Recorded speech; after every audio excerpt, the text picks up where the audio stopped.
entreprise, on dit tous qu'on veut être les meilleurs, on veut être les premiers, c'est rare. Il y en a qui veulent être deuxième, ça fait une bonne stratégie, ou même les troisièmes, mais en général, on veut se targuer d'être premier. Mais sincèrement, ça a été pour moi, la pandémie était un gros réveil.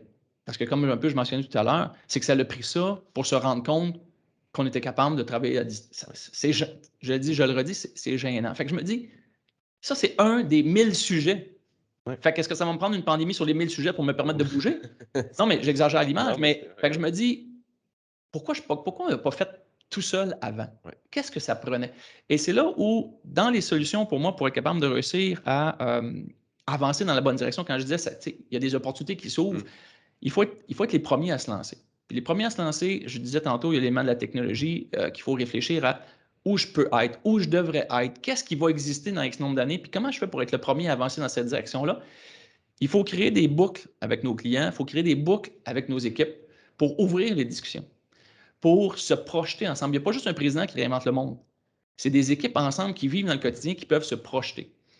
J'avais un client, là, une belle entreprise, je peux la nommer, là, BCH. J'ai travaillé là il y a plusieurs années. Je ne sais pas où ils sont rendus, je ne les connais plus beaucoup, mais dans le temps, il m'avait marqué avec une stratégie qui était, je trouvais géniale. Le président m'avait dit, moi, je sais que je vais manquer de plus en plus de main-d'œuvre. C'est pas si facile que ça, puis on parle d'une quinzaine d'années, là. Et il m'avait dit, moi, je veux innover, mais intelligemment. Fait que sa stratégie, ça avait été de dire, je vais vérifier quels sont les métiers que je risque d'avoir de la difficulté à trouver du personnel tout à l'heure, ou demain, ou après-demain, ou dans 10 ans. Et pour ça, je vais demander aux employés. Et un peu la façon un peu imagée, je le caricature, mais de le faire, c'était de dire, seriez-vous prêts à ce que vos enfants fassent le même métier que vous? Et si ce n'est pas un métier sécuritaire, la réponse va être non. Si c'est un métier qui est monotone, n'est pas très motivant, la réponse va être non. Fait que si les enfants des employés ne viendront pas travailler ici, qui va venir? Ben Personne. Donc, je suis obligé d'innover et de mettre de la technologie sur toutes ces tâches-là. Fait que c'était juste un chemin, un fil conducteur de c'est où une je bonne vais façon de passer, investir. C'est tout simple, mais ça fait 15 ans que ça m'a marqué l'esprit. Parce que je trouvais que c'était comment j'implique mes gens aussi dans cette vision-là. Souvent, les gens vont dire, ben là, si je fais de l'automatisation, les gens vont avoir peur de perdre leurs emplois, il va y avoir c'était ça, hein, il y a 5 ans. Mais là, le discours, c'était non, si tu n'envoies pas tes enfants ici, comment on va faire tout ensemble pour que l'entreprise continue d'exister? On n'aura pas de monde.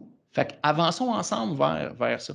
Fait qu'il faut être capable de réussir à créer des dynamiques où, ensemble, processus par processus, clé, on se projette dans l'avenir. Et ensemble, on dit qui on pourrait être, où on pourrait être.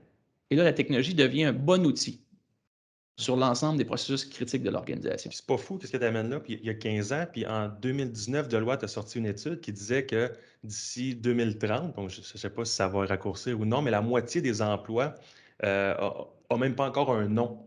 Ça va être des nouveaux emplois. Donc, il y a 15 ans, c'était ça. Il y a aujourd'hui, puis dans 10 ans, donc ça continue à évoluer, ça continue à s'accélérer. Effectivement, il faut repenser ça. Regarde-nous, on est des experts en virage numérique. Oui, c'est Tu pensais que ça existait pas? Non, mais tout à fait vrai. La majorité des enfants rêvent d'être comment on appelle ça là, sur YouTuber, le web, un influenceur.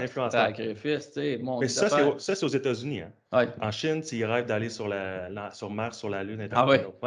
Mais comme tu mentionnais, nous autres, ce qu'on disait souvent dans notre métier, c'est à tous les 7 ans, les savoirs se renouvellent.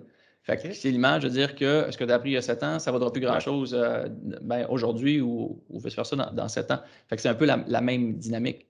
Fait qu'à quelque part, ce qu'il faut, c'est d'une part, donc, se positionner dans ce que j'appelle, moi, avoir une allergie au statu quo. C'est créer une dynamique d'allergie au statu quo dans l'organisation.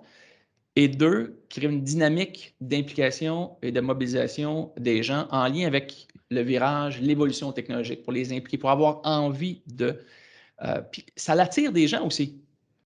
Voulez-vous aller dans un dentiste qui va vous dire, prends un petit fil, attache ça après la poignée, puis je ferme ça, je t'arrache une dent?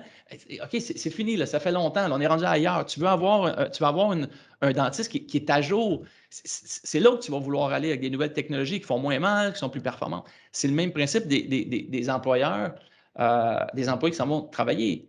Moi, je dis souvent, j'arrive dans mes clients un peu désuets, puis je dis, moi, mon garçon, il a commencé au primaire, je pense, avec la tablette iPad.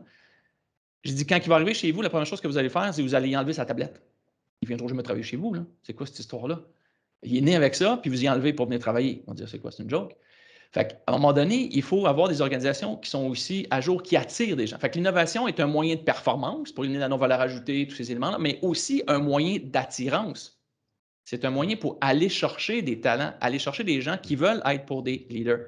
Puis là, c'est à tous les niveaux dans l'organisation. Il n'y a plus personne qui veut travailler dans des organisations pas sécuritaires, désuètes, pas plaisantes non plus à un moment donné. Fait que la technologie aide beaucoup ça.